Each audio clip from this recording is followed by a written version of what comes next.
Hello दोस्तों, नमस्कार। Stock market share YouTube channel में आपका स्वागत है। अभी हम बात करने वाले हैं 4R यानी Reliance capital, Reliance home finance, Reliance communication and Reliance power limited share की। क्योंकि रिलायंस जो होम फाइनेंस लिमिटेड है पिछले 1 से 2 महीने में अपने शेयर होल्डरों को ज़बरदस्त रिटर्न निकाल के देता हुआ नज़र आया है और ये 2 रुपये से फिलहाल 5 रुपये तक पहुंचता हुआ नज़र आया है। तो इसको हम इस वीडियो में देखने वाले हैं। इससे संबंधित कुछ न्यूज़ें निकल के आई हैं। इसका जो Q3 का रिजल्ट डेट है वो निकल के सामने आ गया है, तो उसे हम इस वीडियो में देखने का प्रयास करेंगे। साथ ही साथ हम ये रिलायंस पावर लिमिटेड जो शेयर है उससे संबंधित भी कुछ न्यूज़ निकल के आई हैं। इसने फिर से डिफ़ॉल्ट कर दिया है एक और जो बैंक लोन को, जिसे हम इस वीडियो में देखने वाले हैं कि कितने का फिर से डिफ़ॉल्ट किया है और कौन से बैंक का इसने डिफ़ॉल्ट किया है। और साथ ही साथ हम इसमें रिलायंस जो कम्युनिकेशन है उसके बारे में भी देखने वाले हैं कि क्या इससे संबंधित कुछ न्यूज़ निकल के आई है। क्या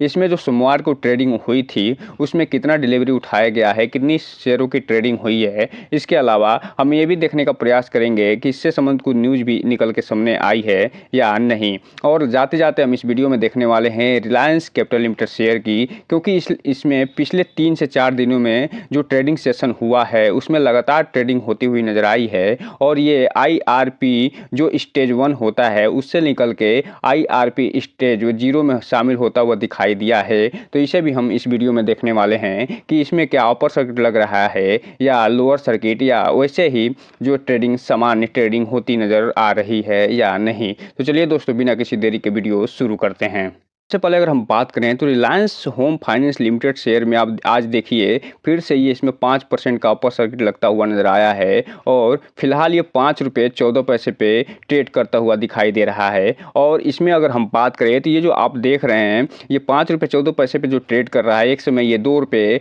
के आसपास ट्रेड करता हुआ नज़र आ रहा था और लेकिन वर्तमान में ये लगभग 3 रुपये के आसपास तेज़ी दिखाते हुए पैसे को लगभग 2 से 3 गुना करता हुआ नज़र फिलहाल आ रहा है। वहीं अगर हम बात करें आज के इसमें जो डिलीवरी पैटर्न उठा जा रहा है उसमें, तो यहाँ पे आप देख रहे हैं कि जो मार्केट ट्रेडिंग इसमें हो रही है उसमें अभी भी 72,49,000 लोग जो है खरीदने के लिए इसको आतुर हैं। अर्थात इसमें जो 5% का अपर सर्किट लगा है उसमें अभी भी लगभग 73 लाख जो शेयर होल्डर हैं, जो इन्वेस्टर हैं, जो ट्रेडर हैं, इसमें लाइन में लगे हुए हैं खरीदने के लिए और इसमें फिलहाल सेलिंग आर्डर कोई भी लगती हुई दिखाई नहीं दे रही है। वहीं अगर हम यहीं पे बात कर लें इसके अनाउंसमेंट की, तो 29 तारीख को इसमें से कुछ अनाउंसमेंट निकल के आए हैं जिसमें ये बताया गया है कि इसका जो Q3 का रिजल्ट आ रहा है वो कब आ रहा है और जो Q3 का रिजल्ट आएगा वो कब आएगा, इसके बारे में पूरी डिटेल से चर्चा की गई है। तो चलिए हम उसे देख लेते हैं। दोस्तों आप यहाँ पर देख रहे हैं जो इसका जो Q3 का रिजल्ट निकल के सामने आ रहा है, ये अपडेट 29 तारीख को निकल के आया है और ये 9 तारीख को यानी 9 जनवरी को Q3 का जो रिजल्ट आना है उसको ये निकाल के देता हुआ दिखाई दे सकते हैं। क्योंकि 9 तारीख को ये एक मीटिंग करने वाले हैं, जनरल मीटिंग होने वाली है और उसी में जो अनऑडिटेड फाइनेंशियल रिजल्ट है 9 मंथ यानी 31 दिसंबर तक का वो फिलहाल जारी होता हुआ नज़र आएगा इस 9 जनवरी को। अर्थात जो नए साल में इसकी शुरुआत जो है अब देखना ये दिलचस्प रहेगा कि कैसे हो रही है। अगर इसका रिजल्ट बहुत ही ज़बरदस्त आ जाता है तो ये मान के चलिए ये जो अपर सर्किट अभी भी लगता हुआ दिखाई दे रहा है ऐसे कंटिन्यू रह सकता है। लेकिन अगर इसका जो Q3 का रिजल्ट अगर सही नहीं आया तो ये मान के चलिए इसमें जो अपर सर्किट पिछले 1 से 1.5 महीने में लगता हुआ दिखाई दे रहा है वो इसमें गिरावट की भी संभावना बन सकती है।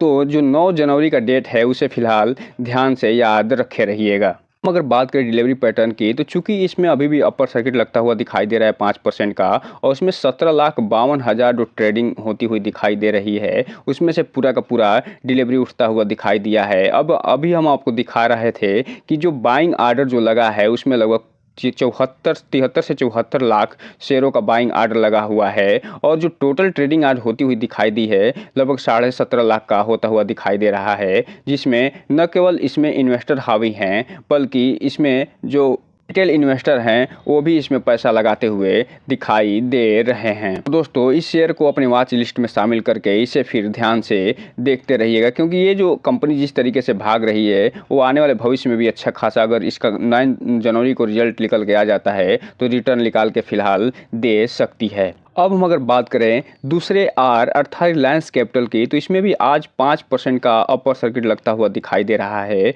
और ये अपने 52वीं खाई 13 रुपये 11 पैसे के आसपास ही ट्रेड करती हुई नजर आ रही है। और यहाँ पे आप ध्यान से देखिए कि जो IRP स्टेज 1 लिख के आता था ये फिलहाल जीरो होता हुआ दिखाई दे रहा है और पिछले ये 3 दिनों में ये जीरो ही दिखाई दिया है, जिसके कारण इसमें लगातार ट्रेडिंग होती हुई नजर आ रही है। इसलिए इस शेयर पे भी ध्यान बना के रखिएगा। हालांकि ये जो कंपनी है अभी भी NCLT की प्रक्रिया के समाधान प्रक्रिया से गुजर रही है, इसीलिए इसमें कोई भी इन्वेस्टमेंट करने से पहले पूरी जानकारी लीजिएगा, उसके बाद ही कोई भी इन्वेस्टमेंट करने का प्रयास करिएगा। और जब भी इन्वेस्टमेंट करिएगा अपने फाइनेंशियल एडवाइजर सलाह जरूर लीजिएगा। अब हम अगर बात करें इसके बाइंग आर्डर की, तो इसमें आप देख रहे हैं इसमें लगभग 2,12,000 शेयरों की टोटल बाइंग आर्डर लगी हुई है, जो ये बता रहा है कि इसमें जो अपर सर्किट लगा है 5% का, उसमें अभी भी बायर हावी हैं और सेलर इसमें कुछ कोई दिखाई नहीं दे रहा है। लेकिन चूंकि आप जानते हैं ये शेयर NCLT की प्रक्रिया से गुजर रही है, इसीलिए इसमें सिर्फ अपर सर्किट और लोअर सर्किट में ही बात होती हुई दिखाई दे रही है। इसमें जो अनाउंसमेंट निकल के आया है वो कोई अभी भी निकल के आता हुआ नहीं दिखाई दिया है नए साल में। और ये जब भी इससे संबंधित नया अनाउंसमेंट निकल के सामने आएगा तो हम आपको वीडियो बना के जरूर बताएंगे, उसका अपडेट हम देने का प्रयास जरूर करेंगे। अब हम अगर बात करें इसके डिलीवरी पैटर्न की, तो यहाँ पे आप देख रहे हैं इसका जो डिलीवरी पैटर्न दिखाई दे रहा है में वॉल्यूम बहुत कम बनता हुआ दिखाई दिया है और मात्र 63,000 ही शेयरों की ट्रेडिंग होती हुई दिखाई दे रही है और पूरा का पूरा फिलहाल डिलीवरी के रूप में उठता हुआ दिखाई दे रहा है। अर्थात इसमें कहने का मतलब ये है कि इसमें वॉल्यूम बहुत कम बनता हुआ दिखाई दे रहा है और जब भी किसी भी कंपनी में वॉल्यूम कम बनता है तो उसमें ट्रेडिंग करना बहुत ही एक तरीके से मुश्किल हो जाता है। इसीलिए इसमें कोई भी इन्वेस्टमेंट करिएगा ध्यान से करते हुए करिएगा, ताकि आपका पैसा और निवेश दोनों सुरक्षित रहे। अब हम अगर बात करें अगले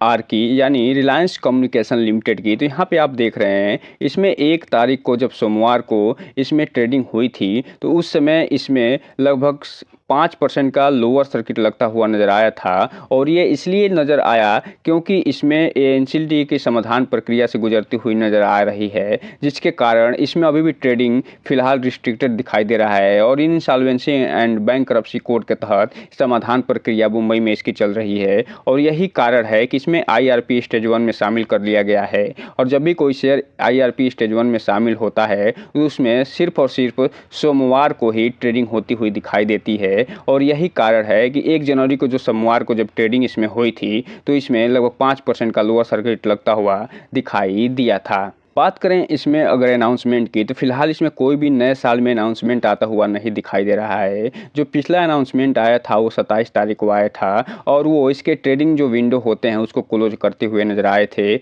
1 जनवरी से इसका ट्रेडिंग विंडो क्लोज होता हुआ नजर आया था, लेकिन फिलहाल इसमें कोई भी नया अपडेट आता हुआ नहीं दिखाई दिया है। अब हम अगर बात करें इसके डिलीवरी पैटर्न की, तो जब सोमवार को इसमें ट्रेडिंग हुई थी 1 जनवरी को, तो यहाँ पे आप देख रहे हैं इसमें लगभग 4.5 लाख शेयरों की टोटल ट्रेडिंग हुई थी, जबकि इसमें लोअर सर्किट लगा हुआ था 5% का उसके बावजूद भी। और एक चीज़ और आपको बता दूं कि ये NCLT की समाधान प्रक्रिया से भी गुजर रही है, उसके बावजूद भी इसमें आप देख रहे हैं कि अच्छे खासे खरीदार खरीदते हुए नजर आए थे और लगभग 4.5 लाख के आसपास पूरी डिलीवरी उठती हुई दिखाई दी थी, जो ये बता रहा है कि ये NCLT की प्रक्रिया में इसके जाने के बावजूद भी इसमें अच्छे खासे जो इन्वेस्टर हैं सक्रिय होते हुए नज़र आ रहे हैं। और ख़ास तौर से अगर हम बात करें इसमें पक्का कोई ना कोई जो ऑपरेटर भी होगा और रिटेल इन्वेस्टर भी इसमें दिखाई दे रहे होंगे। लेकिन यहाँ पे आपको एक डिस्क्लेमर देना चाहेंगे कि ये जो वीडियो है सिर्फ और सिर्फ एजुकेशनल पर्पस के लिए है, इसको देख के कोई भी इन्वेस्टमेंट करने से बचिएगा। जब भी आप इन्वेस्टमेंट करिएगा किसी भी कंपनी के बारे में पूरी डिटेल जानकारी लेते हुए ही पूरा इन्वेस्टमेंट करिएगा, ताकि आपका पैसा और जो निवेश है वो दोनों सुरक्षित बना रहे, ताकि आपका भविष्य भी सुरक्षित बना रहे। अब हम अगर बात करें अंतिम 4R की अर्थात रिलायंस पावर लिमिटेड की, तो इसमें आप देख रहे हैं कि लगभग 7.5% की आज तेज़ी दिखाई दे रही है और ये जो तेज़ी आई है इसमें 25 रुपये 85 पैसे पे ये इसे पहुंचाते हुए नज़र आई है, जो कि इसका 52वीं खाई बनता हुआ दिखाई दे रहा है। उसी के आसपास ये ट्रेड करता हुआ दिखाई दे रहा है। अगर हम बात करें तो आप यहाँ पर देख रहे हैं इसका जो टोटल बाइंग आर्डर लगा हुआ है 1,03,64,000 शेयरों का लगा हुआ है, जबकि जबकि सेलिंग आर्डर मात्र 28 लाख शेयरों का लगा हुआ है, जो ये बता रहा है कि इस पे ये जो बायर हैं वो सेलर पे हावी होते हुए दिखाई दे रहे हैं और यही कारण है कि 7 से 8% इसमें तेजी लगती हुई दिखाई दे रही है, क्योंकि 1 करोड़ की शेयरों की ट्रेडिंग होने का मतलब ही है, बायर का हावी होने का मतलब ही है कि इसमें ऑपरेटर के साथ साथ जो रिटेल इन्वेस्टर हैं वो दोनों मिल के माल उठाते हुए नजर आ रहे हैं और इसमें बाइंग आर्डर लगाते हुए नजर आ रहे हैं। अब हम अगर बात करें कि इसमें जो अपडेट निकल के आया है वो 31 तारीख को लास्ट अपडेट निकल के आया है और इसमें कंपनी ने एक फिर डिफ़ॉल्ट किया है। इसे तो हम देखने ही वाले हैं क्या डिफ़ॉल्ट किया है, लेकिन अगर हम बात करें तो इसका जो क्लोजर विंडो, ट्रेडिंग विंडो जो क्लोज हुआ है वो 1 जनवरी से बंद होता हुआ नजर आया है और ये जब तक बंद रहेगा जब तक कि इसका Q3 का रिजल्ट न आ जाए, उसके 48 घंटे बाद ही ये ट्रेडिंग विंडो कर्मचारियों के लिए और एम्प्लॉय के लिए के साथ साथ प्रमोटर के लिए खुलता हुआ नजर आएगा। अब हम अगर बात करें कि ये जो डिफ़ॉल्ट इन्होंने किया है वो क्या किया है, तो यहाँ पे आप देख रहे हैं ये जो न्यूज़ निकल के आई है जिसके बारे में पहले ही चर्चा कर चुके हैं, ये 31 तारीख को न्यूज़ निकल के आई है और इसमें जो डिफ़ॉल्ट करते हुए नज़र आ रहे हैं, यहाँ पे ये बता रहे हैं कि ये जो डिफ़ॉल्ट इन्होंने किया है ये रिलायंस पावर लिमिटेड ने डिफ़ॉल्ट किया है और ये जो नेचर ऑफ जो ऑब्लिगेशन इन पे लगाए हैं वो टर्म लोन के आधार पर लगाया गया है और ये जो डिफ़ॉल्ट करे हैं ये DBS बैंक द्वारा दिए गए लोन पे ये डिफ़ॉल्ट करते हुए नज़र आए हैं और ये जो डिफ़ॉल्ट करे हैं ये 124 करोड़ का इंटरेस्ट इन्होंने डिफ़ॉल्ट किया है, जो कि 110 जो करोड़ का ये प्रिंसिपल अमाउंट है जिसका इंटरेस्ट रेट लगभग 12.5% के आसपास आता है और ये सिक्योर्ड लोन में आता है, उसमें ये डिफ़ॉल्ट करते हुए नज़र आए हैं। यहाँ पे ये फ़िलहाल ये डिफ़ॉल्ट करते हुए नज़र आ रहे हैं और ये जब भी कोई कंपनी डिफ़ॉल्ट करती है लोन को तो इसका मतलब ये है कि उस बैंक के पास पूरी अथॉरिटी है कि वो जो है चला जाए NCLT में और फिर से इसमें जो NCLT की समाधान प्रक्रिया है उसे शुरू करने का उसके लिए एक एप्लीकेशन भी दे दे। तो इसीलिए अगर ऐसे ही डिफ़ॉल्ट ये करते रहे तो जल्दी आपको देखने को मिल सकता है कि कुछ ऐसी इसमें घटनाएं हो जाएं जो कि इस शेयर को गिराते हुए नज़र आ जाएं, क्योंकि किसी भी बैंक का अगर लोन आप नहीं चुकाते हैं तो उस कंपनी को पूरी अथॉरिटी है कि इंसॉल्वेंसी एंड बैंक्रप्सी कोड के तहत वो NCLT की प्रक्रिया शुरू करवाने के लिए NCLT जो होते हैं उसमें ये जा सकती है। तो इसलिए इसमें कोई भी इन्वेस्टमेंट करने से पहले इस कंपनी के बारे में पूरी डिटेल जानकारी लीजिएगा, इसका बिजनेस मॉडल के बारे में जानिएगा, इसके प्रोमोटर होल्डिंग के बारे में जानिएगा, इसके अलावा इस कंपनी का पूरा फंडामेंटल एनालिसिस करिएगा, उसके बाद ही कोई भी इन्वेस्टमेंट करने का प्रयास करिएगा ताकि आपका पैसा और निवेश दोनों सुरक्षित रहे और साथ में आपका भविष्य भी। अब हम अगर बात करें आज का जो टोटल क्वांटिटी ट्रेड हुई है तो इसमें जो टोटल क्वांटिटी ट्रेड होती हुई नज़र आ रही है 3 करोड़ 63 लाख शेयरों की टोटल क्वांटिटी ट्रेड होती हुई नज़र आ रही है, जो ये बता रहा है कि इसमें अच्छे खासे ऑपरेटर की सक्रियता दिखती हुई नज़र आएगी आने वाले समय में। और जबकि ये डिलीवरी जो पैटर्न उठाया जा रहा है 1 करोड़ का उठाया जा रहा है, जो ये बता रहा है कि हो सकता है कि कुछ ऐसी इस कंपनी में न्यूज़ आ जाए जो कि इसे आगे बढ़ाने में मदद कर सके, या फिर इसमें ये भी हो सकता है कि इसमें अच्छे खासे ऑपरेटर की सक्रियता दिखाई दे और बाद में ये डंप करके रिटेल इन्वेस्टर को फंसा के ये प्रॉफिट जो है वो बुक करके निकलते हुए सामने आ सकते हैं। तो इसलिए रिटेल इन्वेस्टर जो भी हैं